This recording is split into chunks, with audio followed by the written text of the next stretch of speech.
c'est ça. Donc, merci Frédéric et merci de la collaboration. Effectivement, donc j'ai plusieurs années de travail dans une ATR, une petite ATR à Montréal, Tourisme Montréal pendant quelques décennies. Maintenant, je suis à mon compte et en début d'année 2024, parce que je faisais un billet sur l'innovation pour Tourist Express, et j'ai eu comme une épiphanie. J'ai été 2 jours à lire des podcasts, à lire des textes sur l'IA et me rendre compte que ça allait être une vague incroyable, aussi forte que le web des années 90, peut-être plus, aussi forte que les réseaux sociaux des années 2000, et qu'il fallait que je fasse quelque chose. Je me sentais interpellé. Et là, j'ai fait un appel à tous, et j'ai 125 personnes à l'Institut touristique du Québec qui ont dit, moi, j'aimerais ça contribuer à que l'industrie touristique prenne le virage. Et on a créé le groupe de travail en mars dernier. Je vais en parler, là, mais... une des actions de ce groupe de travail-là, c'est de faire cette tournée-là du Québec. On a, je pense, une dizaine de régions. C'est notre 4e. On est allé à Tremblant, Rivière-du-Loup, et la semaine dernière, j'avais la chance d'être aux îles de la Madeleine. Donc, pour parler d'intelligence artificielle, parce qu'effectivement, je crois, et beaucoup de gens croient, que c'est la plus grande révolution technologique. Tout à l'heure, Frédéric disait que les touristes durables aussi, bien, ça fait 15 ans. Alors que là, il y a des gens qui se rendent compte de la violence et du choc de l'IA depuis 15 semaines. Donc, on n'a pas le temps qu'on a eu dans le tourisme durable, pourquoi qu'on aurait dû le faire plus vite. Et donc, c'est très puissant comme mouvement. Je sais qu'ici, vous êtes une région plus avancée en IA, quand même, un petit peu de base. C'est un processus d'imitation de l'intelligence artificielle qui repose sur des algorithmes. Donc, c'est des humains qui font l'intelligence artificielle. Et j'étais dans un environnement d'informatique dynamique. C'est permettre à des ordinateurs de simuler l'intelligence artificielle. Je ne suis pas capable d'aller plus loin que ça dans l'explication. Je connais la définition de l'algorithme, mais je ne suis pas un gars, je suis comme vous autres. Là. Moi, je ne suis pas un gars de back-end. C'est juste que je comprends la puissance, puis j'aimerais ça que mes collègues des agences touristiques prennent le virage adéquatement. Donc, 2 branches. Ici, on va surtout parler de l'IA générative avec les textes. L'IA prédictive, ça existe depuis longtemps et ça va, je pense, interpeller beaucoup les régions. C'est d'avoir des données et de faire les prédictifs. Les milieux hôteliers l'utilisent déjà pas mal parce que le yield management, les revenus sont faits avec des banques de données, mais on va se concentrer, nous, sur l'IA générative parce que l'IA générative, chaque personne ici dans la salle doit et peut se sentir concernée parce que ça touche à peu près tous les emplois. Peut-être un petit peu moins quand on est directement en contact avec les clients, mais sinon, ça touche à peu près tout le monde. Donc, c'est des données, des algorithmes, une puissance de calcul très forte, toujours par un humain, puis on va revenir à ça, parce que je sais qu'il y a des craintes, toujours par des humains, il faut que tout soit revisé par des humains. Donc, c'est en novembre 2022. Moi, j'ai eu mon choc plus à la fin 2023, par début 2024, que ChatGPT a eu. Et lors de la démocratisation, de la médiatisation, j'expliquais que l'IA existe depuis longtemps, mais ça donnait un grand choc parce que c'était gratuit, c'était puissant et ça révolutionnait. Et même, tout le monde était surpris que ça arrive à ce moment-là, même les concurrents ont été surpris. Donc, un modèle langage, le LLM, donc de générateur de texte, je ne rentrerai pas dans les détails, mais comprendre que c'est un langage informatique qui permet d'aller générer des textes très rapidement. Et le mot ChatGPT a été le mot de l'année en 2023, donc ça a été un phénomène foudroyant. Le mois passé, l'agent conversationnel attirait plus de 700 millions d'utilisateurs par mois. C'est même pas le bon chiffre, c'est même pas la bonne slide, parce que c'est 400 millions d'utilisateurs pour 3,7 milliards de visites. Donc, je vais changer ça, c'est une vieille slide.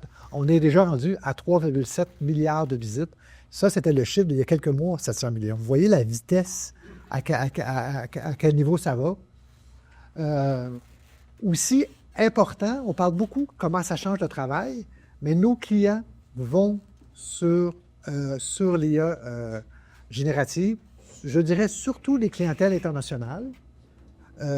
Moi-même, quand je suis allé visiter mes derniers voyages à l'international, toutes mes démarches ont été faites sur ChatGPT. Je n'ai pas été sur les sites de fiches de touristes. Je ne me suis même pas rendu compte que j'y allais plus.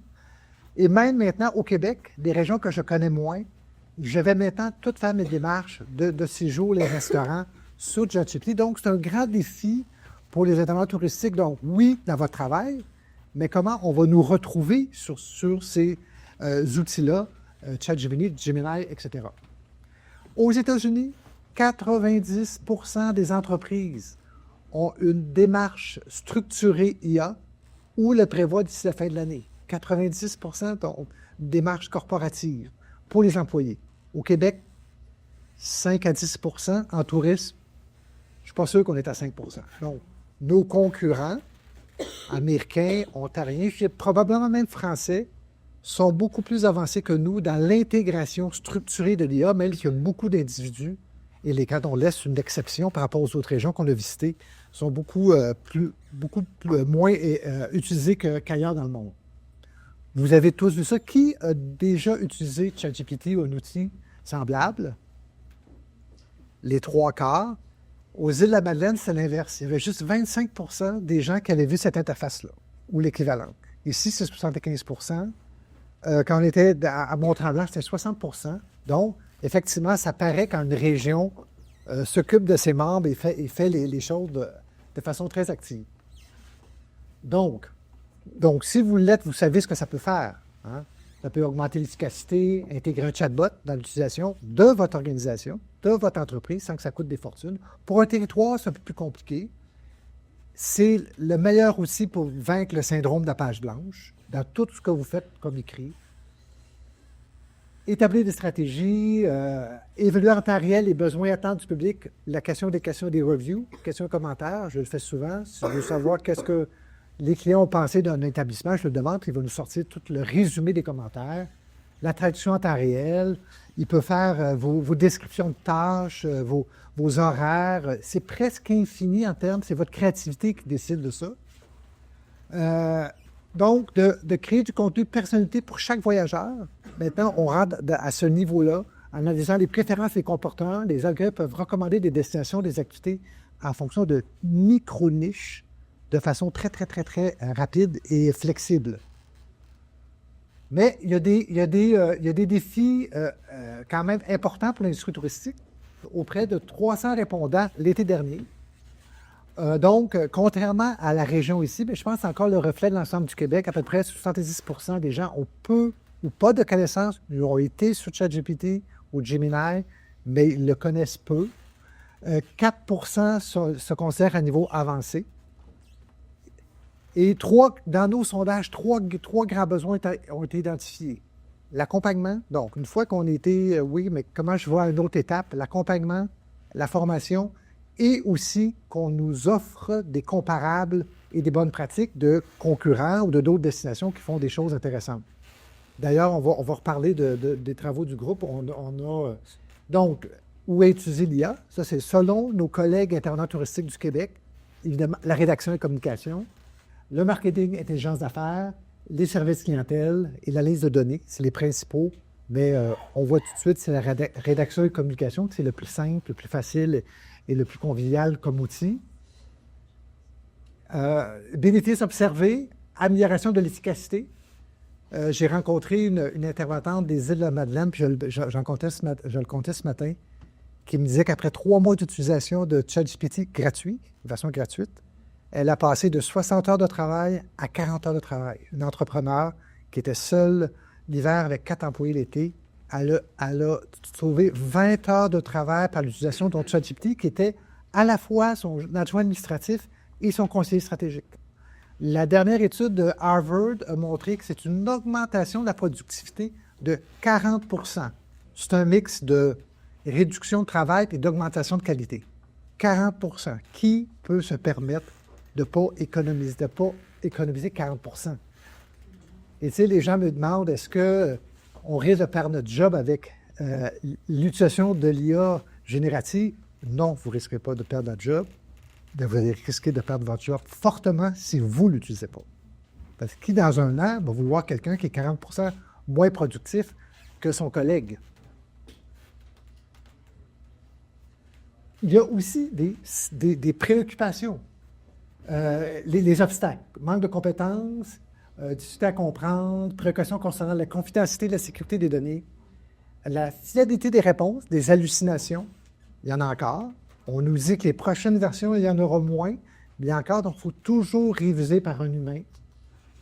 L'impact environnemental, une requête de ChatGPT est 10 fois plus énergivore qu'une requête Google. On commence à avoir des préoccupations là-dessus. Et finalement, et si la machine prenait le contrôle? Il y a des préoccupations à ce niveau-là. On n'a pas le choix. Le génie est sorti de la bouteille. La productivité va s'améliorer de façon trop importante qu'on attend sa ligne de côté, mais il faut être conscient de tout l'impact que ça a sur les défis et les craintes et faire attention au niveau de la confidentialité des données, au niveau de l'éthique, au niveau des impacts environnementaux, tenir compte de ça parce que comme ça va vite, les gens s'impliquent rapidement, il faut être conscient des défis. Donc, c'est là que j'ai lu la nouvelle donnée, 3,7 milliards de visites, sans oublier l'humain. Donc, je vous parle du groupe de travail IA Tourisme. Vous savez, dans les conférences, on demande aux gens de se lever debout, puis de faire des petits exercices. Moi, j'aime pas ça, faire ça. Moi, j'haïs ça quand on me demande de faire ça. Mais là, je vais vous demander quelque chose. Vous allez sortir votre téléphone. Tous. C'est déjà sur la table, la majorité des gens. Dans votre sacoche, vous allez tous sortir votre téléphone intelligent. Et vous allez, c'est parce qu'on a plein d'informations avec une lettre d'information, puis il faut s'inscrire au groupe de travail, c'est gratuit. Je sais qu'il y en a plusieurs qui sont déjà. Donc, c'est iatourist.com. iatourist.com. Et comme je disais aux gens des autres régions, je sais qu'on a une réputation, les hommes, de ne pas être capables de faire deux choses à la fois. Hein? Mais moi, j'ai confiance en vous. Vous êtes capable de m'écouter et de prendre votre téléphone, de faire iatourist.com et de vous abonner. Comme ça, on va avoir une communauté plus grande de gens qui s'intéressent à l'intelligence artificielle dans les cantons d'Est. Et avec l'ATR, on pourra faire plus de choses.